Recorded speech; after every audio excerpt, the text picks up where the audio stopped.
fala, e o Temer toda hora fala no noticiário, que o objetivo da reforma da Previdência é acabar com o privilégio. Só que o que a gente vê é que quem está se ferrando é quem ganha pouco, quem se aposenta com salário mínimo, quem é o idoso muito pobre, que ganha benefício de prestação continuada, que vai ter que ficar mais tempo esperando, o pobre do trabalhador rural também, que vai se ferrar legal com a reforma da Previdência, ou seja, quem ganha pouco. Você vai pegar parlamentar, vão conseguir tirar o corpo fora. Exército, militares, corpo fora. Policiais, corpo fora. Elite do judiciário. Elite do judiciário. Todo mundo vai acabar, na verdade, tendo o corpo fora. É de uma crueldade isso, é mesmo cruel. A minha irmã é professora. Os professores são uma categoria, é uma loucura o que eles querem fazer, porque os professores, vamos supor, os professores ainda são uma categoria que consegue trabalhar continuadamente, porque não está, porque professores da rede oficial têm estabilidade no emprego e tal. Então, você imagina um professor trabalhando 49 anos, com 49 anos de contribuição, é uma loucura. Agora baixou para 40, né? Agora resolveu. Agora resolveu. Anos. Só que hoje elas trabalham, eu estou falando elas porque é uma categoria extremamente, claro. Majoritariamente de mulheres, trabalham 25 anos com contribuição. Quer dizer, você passar de 25 para 40 ou para 49 é uma sandice. E você, quando você imagina, assim, para os professores é uma coisa louca, porque o professor enfrenta as condições mais bárbaras de trabalho. Bárbaras de trabalho. Escola sucateada, uma clientela que é uma clientela difícil, uma clientela com as famílias desagregadas e tal. Esse professor chega em casa destruído, com 30 anos, com 40 anos. Agora, imagina esse cara com 60. Eu dei aula, Laura, em escola estadual aqui na região metropolitana de São Paulo. E o nível de afastamentos por depressão. Exatamente. É uma coisa incrível. É doença, é uma categoria que adoece barbaramente. Agora, você vê, essa categoria que já sofre terrivelmente, quer dizer, vai ser... E não é ela que vai ser punida. Então, vamos supor, os professores vão ser punidos, vão ter que dar aula até tarde da vida e tal. Agora, e os alunos que vão ter aula com esses professores, assim, absolutamente desesperados, destroçados? O que nós estamos fazendo?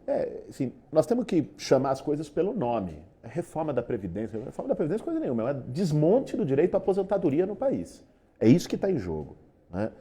Em relação à idade mínima, né? Os 65 anos é importante, porque fazem comparação. A França, a Suécia...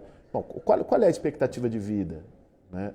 Há muitas regiões do nosso país, a expectativa de vida é menor que 65 anos. Né?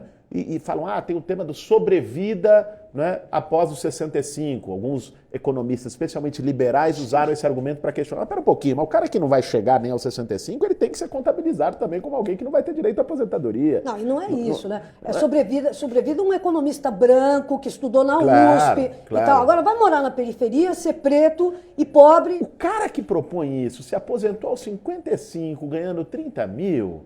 Espera um pouquinho, né? Vamos ter um mínimo de exemplo, de credibilidade. Então, abrir mão da aposentadoria dele, né? O caso, o Guilherme está falando do Michel Temer, que aposentou aos 55, né? É que o pessoal não sabe. Não, bom, mas enfim, foi ele que propôs essa desgraça. E o tema dos 49 anos é desastroso. Tentar igualar a idade mínima também de mulheres e homens é desconsiderar, é novamente um efeito fortemente machista. As mulheres já estão sendo e vão ser mais duramente atingidas por essas ditas reformas. Né? Porque a mulher tem dupla, tripla jornada no nosso país. O Brasil ainda é um país muito machista. Mesmo com a mudança que foi proposta pelo relator de 62, ainda é uma diferença muito curta para compensar toda a perda que elas têm durante a... Essas tentativas de mitigar, de minimizar um pouco, não resolvem, não tocam na questão. Né? E a questão dos 40 anos ou 49 anos. Gente, isso, quem vai chegar nisso? Porque as pessoas têm que entender, são 40 anos de contribuição com a Previdência. Ao mesmo tempo que você está destruindo o trabalho formal com uma reforma trabalhista, você está exigindo que as pessoas tenham um trabalho formal registrado, né, ou contribuam por fora com a Previdência, né, durante 40 anos para poder ter aposentadoria integral. Isso é inviabilizar. E aí vem a falácia do argumento deles. Porque eles dizem que estão fazendo a reforma para a Previdência não falir. A reforma, se for feita, vai falir a Previdência. Claro. Porque as pessoas vão deixar de contribuir com a Previdência, junto com o pacote da trabalhista. E isso não é uma coisa... então por que eles estão fazendo? Que burros. Burros coisa nenhuma. Estão fazendo isso de mão dadas com o sistema financeiro para destruir a Previdência Pública e favorecer os fundos de pensão dos bancos e a Previdência privada no país. Esse é o interesse por trás da reforma. Falando nisso, também tem uma coisa muito grave, na verdade, porque muita gente começou a falar que não, isso não toca nos pobres, vai tocar na classe média também.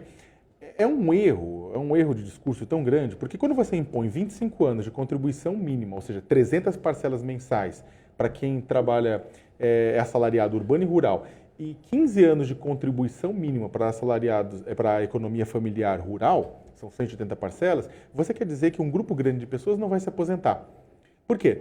Cerca de 80% dos brasileiros, de acordo com pesquisas da própria Previdência, do DIEESE, etc. Tal, já conseguem contribuir com menos de 25 anos hoje. Isso considerando que o trabalho rural, da economia familiar, você não precisa contribuir mês a mês hoje. A pessoa vende no final da safra a sua produção e desconta um pedacinho, 2,1%, que é o que vai para a aposentadoria. Por quê? Porque, a menos que, tipo, uma coisa que pode ser nova para quem quer da cidade, mas safra não dá todo mês, final de mês. Você precisa de um tempo para a planta crescer, dar fruto, né? E aí poder vender a produção. Não dá para você ter, olha, vou vender hoje a palha do milho que não está pronta. Não, tem que esperar colher para vender. Eles querem fazer o quê? Contribuição mensal. O produtor rural não vai conseguir contribuir mensalmente. Ou seja, ele não vai se aposentar naquela idade lá. Ele vai ter que esperar, ou seja, não vou mudar, vou manter 60 anos. Ele vai ter que, não por 60, ele vai ter que esperar chegar até 68, que é a idade que o governo quer para entregar o benefício de prestação continuada, que é o benefício assistencial para idosos pobres. Hoje é 65, o governo, sabendo que vai jogar todo mundo para fora da aposentadoria, vai subir isso aqui para dificultar as pessoas. E o pessoal urbano também. Como é que um pedreiro vai contribuir 300 parcelas sem a média do dia, de acordo com o DIEESE? E sem carteira assinada. Exatamente. Porque ele vai ser terceirizado. Exatamente. Não, porque ele já é. Já é precarizado. 9 a cada 12 meses. Tem um dado interessante que a média no Brasil, 9 a cada 12 meses, a pessoa está empregada. 3 meses, não está. Então, Exatamente. se a pessoa tem que contribuir 25 anos, na verdade a pessoa tem que contribuir 33 para se aposentar. São 33 anos de contribuição. Ou seja, não vai se aposentar. Você está empurrando o pessoal mais pobre para fora. Com o pior, e aí eu estou me alongando com números aqui, mas é que tem uma coisa, eu contei isso porque eu ia contar uma desgraça, que é o seguinte. Se você tem uma renda familiar per capita de até um número, acho que é um quarto do salário mínimo, um quinto do salário mínimo, você tem direito a esse benefício assistencial para os idosos pobres. Se você ganhar 30, 40, 50 reais a mais de aposentadoria per capita, você não tem direito. Ou seja, vai ter um monte de idosos que vai chegar, que não vão conseguir nem o benefício e nem a aposentadoria. Vão ficar naquele limbo. Milhões de pessoas povoando as ruas de São Paulo, dormindo nas ruas do Rio de Janeiro, de Minas Gerais. É um massacre isso. Vai ser um massacre. Não, um massacre, né? É um massacre. E é uma coisa terrível, porque se você for pensar, o cinismo dessa proposta. O Temer tem um emprego depois de velho, né? Ele tem um emprego que ele tomou... Ainda que conquistado. Que ele tomou e tal, Ilícita. indevidamente e tal, não sei o quê, mas ele deu um jeito lá dele. Agora, você imagina um pedreiro, para pegar o exemplo que você falou. Quer dizer, o pedreiro, ele vai ter... Imagina esse cara querer ser contratado por uma empreiteira para trabalhar num prédio. Se ele tiver mais de 50, 55 anos, ele não vai ser. Não vai. Porque esse cara, ele tem uma força de trabalho para o ofício dele que está depreciada. E, portanto, ele não vai ser contratado. Mas, assim, vale com tudo. Os jornalistas. A gente vai para uma redação dos principais jornais e vai ver quantos jornalistas você tem que tenham mais de 50 anos. Então, os caras falam, aumentou a expectativa de vida? Aumentou a expectativa de vida. Mas aumentou a empregabilidade das pessoas com mais idade? Não aumentou. Então, você vai ter um monte de gente que até chegar nessa idade da aposentadoria vai estar na rua da amargura, simplesmente, porque não vai ter de onde tirar. Muita gente vai falar que, na verdade, a gente está fazendo uma discussão desconsiderando os recursos, dinheiro. A gente poderia fazer toda uma discussão, inclusive, não estamos considerando. Então, poderia fazer uma discussão falando a respeito da necessidade de cobrar devedor, a respeito da necessidade de fazer com que o Estado realmente contribua, porque a aposentadoria tem contribuição do trabalhador, do empregador e do Estado. O Estado tira para outras coisas. Se o Estado contribuísse, não teria déficit da Previdência. O déficit, ele é Ele é resultado de um calote do Estado em relação ao sistema de seguridade social, conforme previsto na Constituição de 88. E mesmo que alguém fale, mas a aposentadoria rural não gera? Tem, mas tem COFINS, CSLL para isso também. E mesmo que se precise, a discussão é a seguinte, acho que aqui ninguém discute a necessidade de fazer um debate amplo sobre a aposentadoria, sobre o trabalho no Brasil e tudo isso mais. Mas isso tem que passar por um processo em que os pobres deem sua cota de sacrifício, mas os ricos deem sua cota de sacrifício e os ricos não estão dando sua cota de sacrifício, seja pela manutenção de privilégios, seja pelo não, por exemplo, ninguém discutiu aqui uma criação de um imposto, por exemplo, volta do imposto sobre dividendos de lucros de lucros de empresas, ninguém está discutindo uma reforma na tabela do imposto de renda. Ninguém está discutindo sequer o que você falou, cobrar os caras, as grandes empresas que devem bilhões à Previdência. Exatamente. Ninguém está discutindo nem combater a sonegação. Ao contrário, eu não sei se vocês viram a notícia, que o Michel Temer botou no balcão de negócio para atrair votos da bancada ruralista para a reforma da Previdência, uma anistia para empresas rurais sonegadoras. Então, essas empresas vão poder esticar dívidas, vão ter anistia de até 90% no valor de multas e juros, né, para votarem a favor da reforma da Previdência. É escandaloso.